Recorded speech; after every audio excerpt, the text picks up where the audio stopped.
Hi friends, welcome to Chain Food Court. இன்னைக்கு நம்ம சேனல்ல வந்துட்டு ஒரு சூப்பரான ரெசிபி பார்க்க போறோங்க. என்ன அதுன்னா பிரெட் பீஸாங்க. அதுவும் பேன்ல பண்ண போறோம் நம்ம. வாங்க அது எப்படி செய்யலாம்னு பார்க்கலாம். ஃபர்ஸ்ட் பிளேட்ல வந்துட்டு நம்ம ஒரு பிரெட் ஸ்லைஸ் எடுத்துக்கலாம். இது வந்து பாத்தீங்கன்னா சாண்ட்விச் பிரெட்டுங்க. ஸோ அதனால தான் பெருசா இருக்கு. இந்த பிரெட் பீஸா செய்யறதுக்கு ரொம்பவே நல்லா இருக்கும். இது மேல வந்துட்டு நம்ம கொஞ்சமா வந்துட்டு பட்டரை எடுத்து நல்லா அப்ளை பண்ணி விடுங்க. ஸோ எல்லா பக்கமும் இருக்கிற மாதிரி நல்லா அந்த பட்டரை அப்ளை பண்ணி விட்டுருங்க. ஓகே, இப்போ வந்து அதை அப்படியே திருப்பிக்கோங்க. திருப்பிட்டு நம்ம வந்து ஃபர்ஸ்ட் பீஸா சாஸ் வந்துட்டு அது எல்லா பக்கம் இருக்கிற மாதிரி அதையும் நல்லா அப்ளை பண்ணி விட்டுருங்க. இது வந்து பார்த்தீங்கன்னா ரொம்ப ஈஸியாக செஞ்சிடலாம். அது மட்டும் இல்லைங்க, மார்னிங் பிரேக்ஃபாஸ்ட்டு கூட ரொம்பவே நல்லா இருக்கும். ஓகேங்க, இப்போ நம்ம வந்து பீஸா சாஸ்லாம் நல்லா அப்ளை பண்ணியாச்சு. ஓகே, இப்போ என்ன பண்ண போகிறோம் அப்படின்னா நம்ம துருவி வச்சிருக்க சீஸை வந்துட்டு அது மேலே வந்துட்டு இப்போது போட போகிறோங்க. நம்ம இது வந்து நம்ம பேனில் செய்ய போகிறோம். ரொம்ப ஈஸியான டைமில் செஞ்சிடலாம். ஓகேங்க, இது வந்து இப்போ சீஸ் போட்டாச்சு. நம்ம தக்காளி வெங்காயம் நான் கட் பண்ணி வச்சிருக்கிறேங்க. நீங்கள் எந்த ஷேப் வேணாலும் கட் பண்ணிக்கலாங்க. இப்போ அதையும் கொஞ்சம் மேலே அப்படியே வைக்க போகிறேன் நான். ஓகே, இது வச்சுட்டு அதுக்கப்புறமா நம்ம வந்துட்டு கார்ன் வந்து நான் ஆல்ரெடி வேக வச்சு வச்சுருக்கேன், ஸ்வீட் கார்ன். ஓகே, அதையும் கொஞ்சமாக வச்சிடலாம் நம்ம.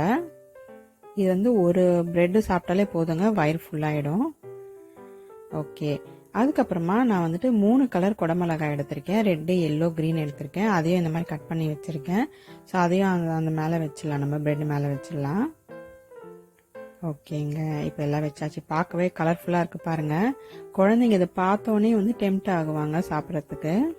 ஓகேங்க, இப்போ வந்து நம்ம கொஞ்சமாக வந்துட்டு மிளகு தூள் அது மேலே நல்லா தூவி விடுங்க. நான் வந்து சில்லி ஃப்ளேக்ஸ்லாம் சேர்க்கவே இல்லை. குழந்தைங்களுக்குலாம் அது கம்ஃபர்டபுளாக இருக்குமான்னு தெரியாது. அதனால வந்து மிளகு தூளே சேர்த்துக்கோங்க.